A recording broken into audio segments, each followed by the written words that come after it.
saya most likely akan go for omega oil. Omega oil boleh help with joint. Kita bagi anti-inflammatory. Cumanya saya pun saya nak tunjuk yang paru-paru dia kan. Percaya mami. Tapi saya nak minta Dr. Harsha double check dengan saya lah untuk tengok jantung. Sebab kat sini kalau cik nampak tak keputih-putihan ni, it's not normal. Dia macam ada radang sikit. Oh, okay. Bengkak. Punca dia sebab dah tua ke? Can be tua less likely kalau macam respiratory, can be from allergy. Use mungkin dia ada underlying macam pneumonia issue ke apa, cuma tak dengar lagi, ataupun mungkin memang ada masalah jantung lah. Bila dia tidur tu dia ada bunyi sikit. Saya risau. Dia ada bunyi sikit.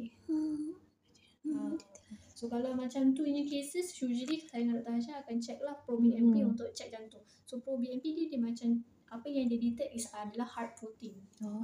So contohnya lah kalau blood pressure dia tinggi sangat, kadang-kadang dia macam hancurkan certain parts of the heart, and tu bila banyak sangat abnormality content tu baru kita tahu yes, there's something wrong with the heart. Sebab doktor yang kita buat sakat ni dia berkata hijau ada sikit ada lemak, tapi you kena check kat mana lemak tu, kat organ tu.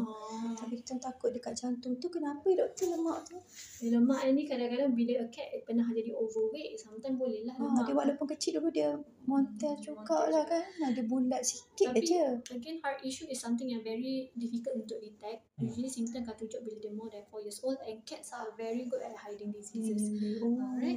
So untuk Kicu hari ni memang plan saya simple saja for now. Omega oil, and then saya bagi pain management dia semua lah. Cuma tramadol tu saya kena check balik in terms of painkiller, sebab tramadol tak silap saya dia boleh buat diet dia lagi keras. So saya tengah fikir tak boleh pula. Dia pula ada masalah yang tu. And other painkiller contohnya gabapentin pula tak elok untuk masalah buah pinggang.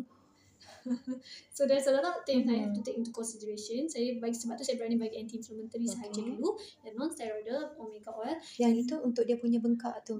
Untuk bengkak dia. And then satu omega oil dia lebih kepada untuk in case of arthritis problem. And probably saya akan suggest beli glucosamine. Glucosamine untuk joint issue. Ada juga kami pernah bincang. The glucosamine very jarang-jarang. Doktor nak suggestkan boleh tak? Saya nak beli kat Shopee ke apa, kita tak tahu kan. Itulah saya nak ambil yang non brand, yang tak pernah dengar, tak payah beli lah.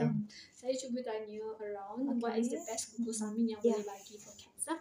Selalunya pil omega oil cair, the Pepsan one anti-inflammatory macam tu je. Okay. Kalau tak boleh pecahkan, campur air, semua je. Dia tak pahit kan?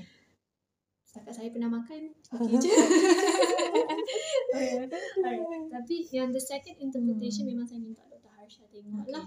Sebab saya takut juga one of the reason mungkin dia punya bengkak tu mungkin sebab jantung. Sebab kita pun tahu dalam manusia kalau ada masalah buah pinggang ataupun jantung, dia punya orang kata circulation dia tak cantik, lymphatic dia tak cantik. So dia senang block, dia senang jadi edema. Itu saya tukar cakap lah. Edema, betul-betul. Okay.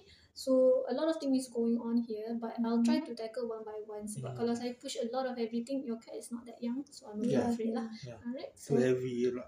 11 years. Hidup, tapi hidup macam husband dia 13, 14 lah. Macam tu pun nanti I akan bawa dia juga tau. Yang itu banyak sound. Sebab dia ada wheezing. Kita tak pernah, tak kan dah lama tak ni dia. Ni kiranya ni isterinya. Ni suami. Dia